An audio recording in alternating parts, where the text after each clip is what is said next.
to be the case with coffee that the only real questions were milk, sugar. Now though, it's all Cortado this, V60 that, single origin over here, WDT tool over there. And to be honest, I love all that stuff. Similarly, it used to be the case that if somebody said they had a GT3, well, the only questions really were Clubsport, colour. But over the years, things have been changing on that front. And now, with this latest 992 Gen 2, well, there's more choice than ever before. Like coffee, it's all a matter of taste. The Touring is a car that you can now take more towards the realms of a dream daily, or a stripped out ST. Or you can have a car with a wing, and a bisac pack, and the magnesium wheels, and go most of the way to a full-blown RS. So, how would you take yours?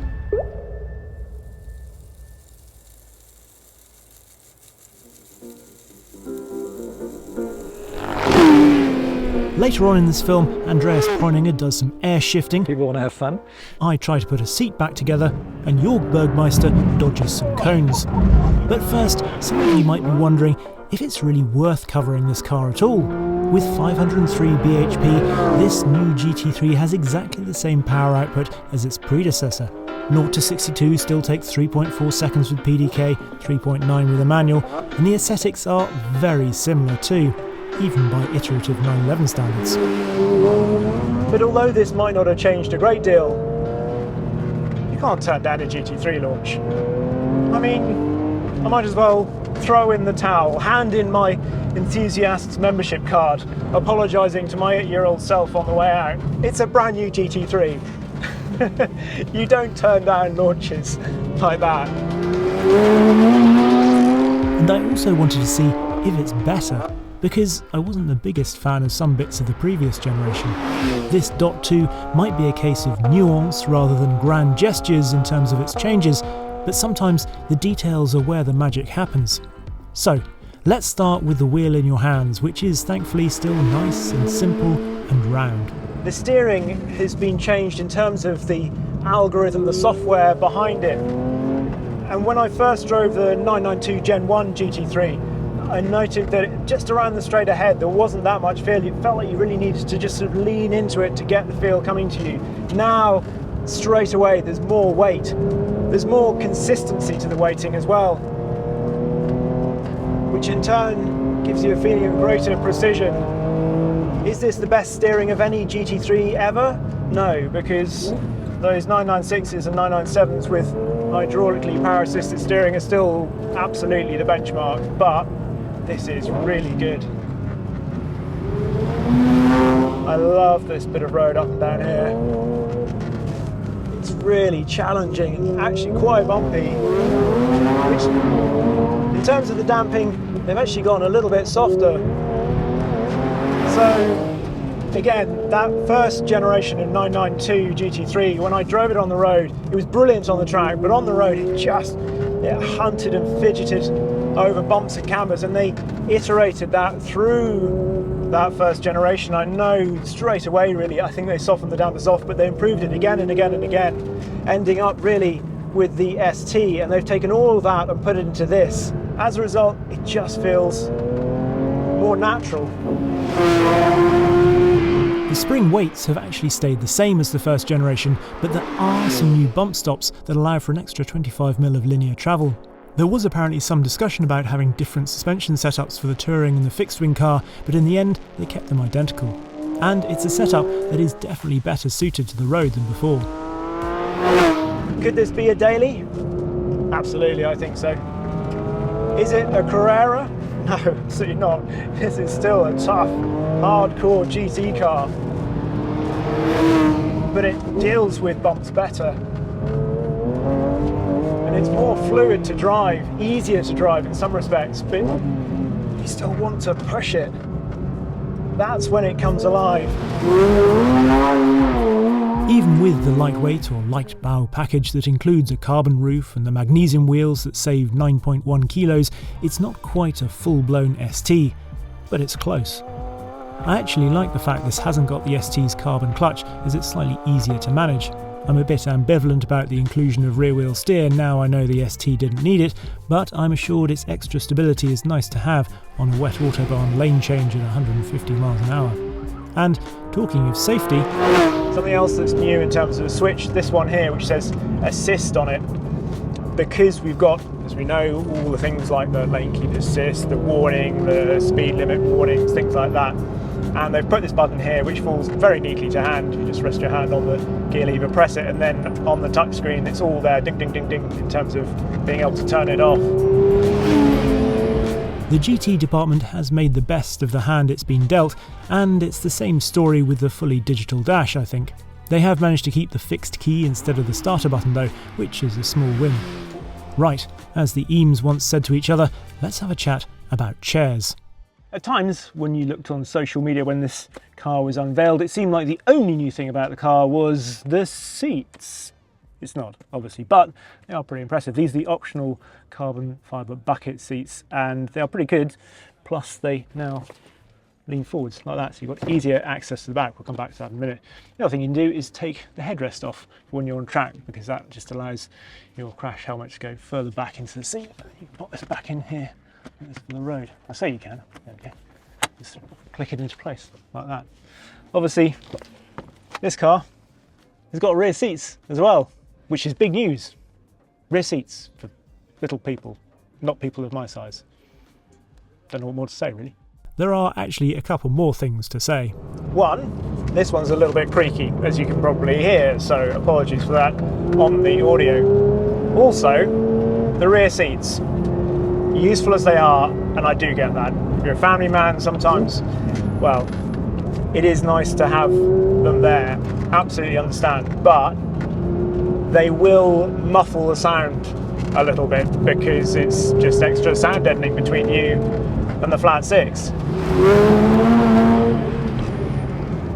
So you've got to make a choice: children or soundtrack. I won't push you on it. I won't. That's one between you and your conscience. Whether you tell the family that this is now available with rear seats or not is entirely up to you. Just don't show them this film.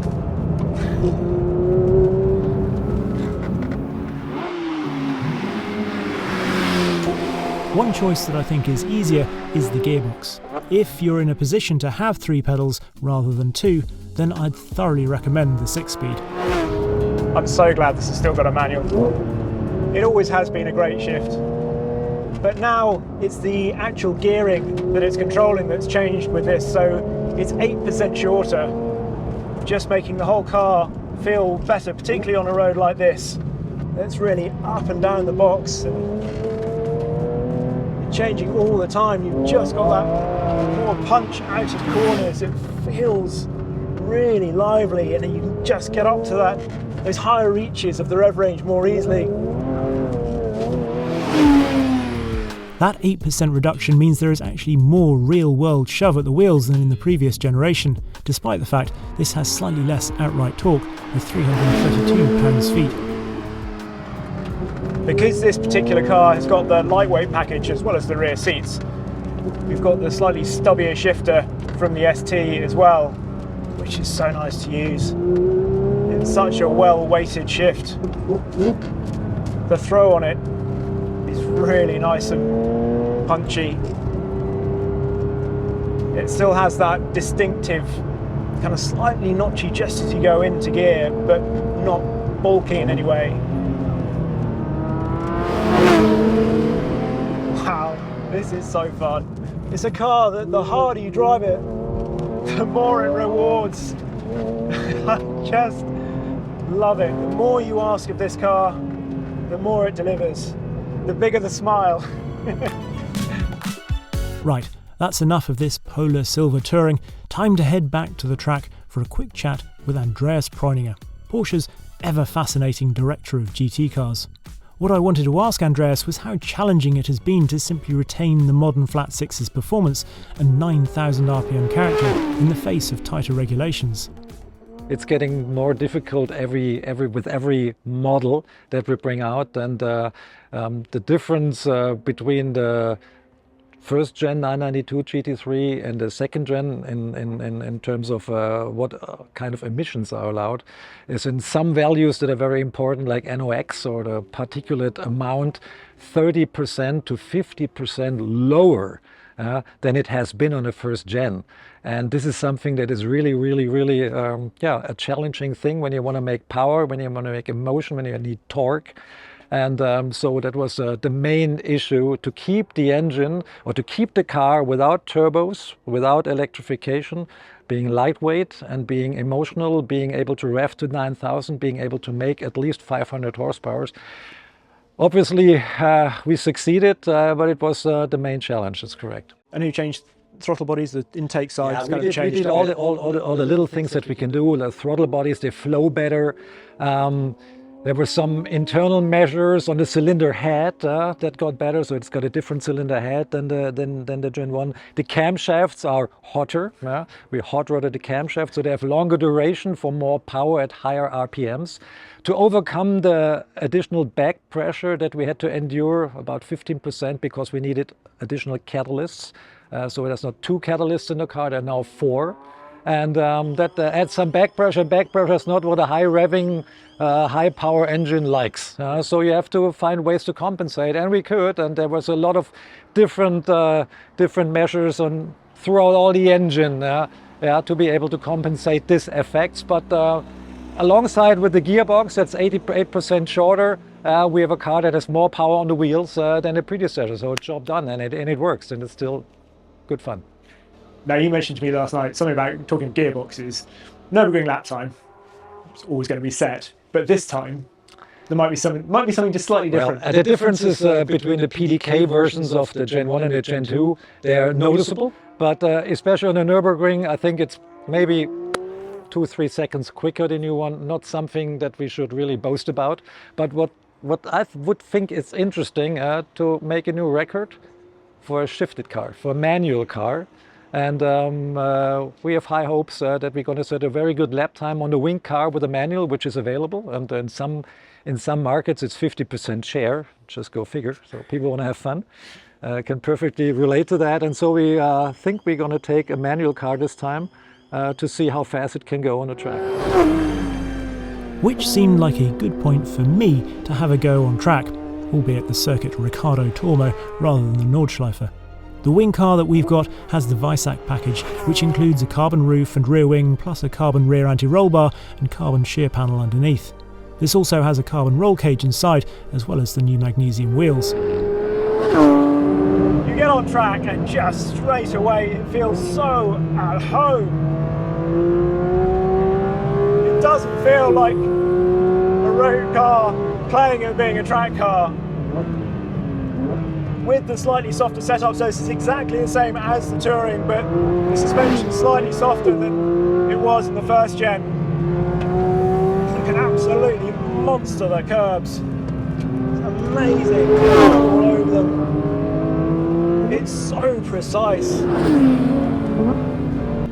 In its lightest possible form, this GT3 weighs 1420 kilos or 3,130 pounds, a mere 2 kilos or the weight of a large laptop more than its forebear, despite 19 kilos of mandatory weight having to be added in places like the doors. Now obviously we've got PDK in here.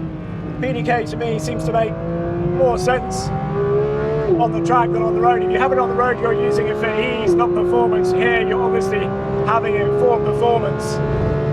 And one of the first things to say is that, as you can see at the moment, I'm not actually using the paddles, which I think he shouldn't be underestimated.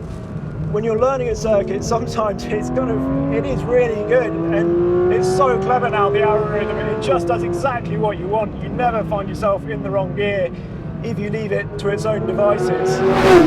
But obviously, it's nice to change gear on your own. So flick this across. You can use the paddles, watch for the shift light in here. You've got it rotated round in the dash like an old 911 race car.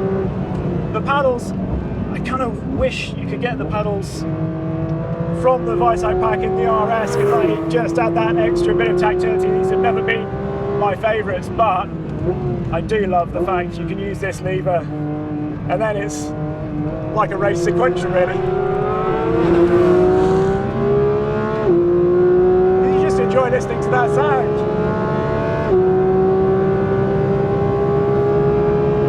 It sounds so motorsport. We absolutely hammer the brakes into the corners. It's so stable. That was one of the really big things you noticed when it went to double wishbones at the front. That and the extra turn in. It's a while since I've driven a GT3 on track, and it's so nice feeling that precision from the front end. Feel the tyres getting hot now. You can have a Cup 2R as well. Take it that extra step further. It does still feel like a 911 obviously, but so much front end grip. We should talk about aerodynamics as we've got the wing on this. So 140 kilos at 200 kilometers an hour, which is the same as before, but with the new aero wishbone, so that's 200. You hit the brakes and they've improved the anti-dive on it, so keep that aero platform a bit more stable. The GT3 on track in the morning. Better than a double espresso, I'd say. Now, some of you may remember that I went for a passenger lap with Jörg Bergmeister around Silverstone when the latest GT3 RS was launched. And as he was out in Valencia too, I wasn't going to pass up the opportunity to repeat the experience. He wanted to use the full track in order to hit a particular curb, so we had to dodge some cones, but it was worth it. If you have any doubts about how hard you can push a GT3, just watch this.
When you hit a curb or a bump, how quickly the car settles. Really unbelievable, the platforms. It's so impressive. Yes, this latest generation is more expensive than ever before, particularly when you start adding extras. But a manual, naturally aspirated supercar like this is so rare, it's almost like a new resto mod at this point. And we know how much they cost. How would I have my 992 Gen 2? I don't really mind. Wing, no wing. I'd like a manual, but other than that, I'll take it however somebody wants to buy it for me, frankly. Yes, this latest generation is very much just an evolution of the Gen 1. But the brilliant thing is that it does still exist. And for how much longer this lineage will continue, I'm not entirely sure. But for now, what we can say is that this latest one very much deserves its place in this lineup.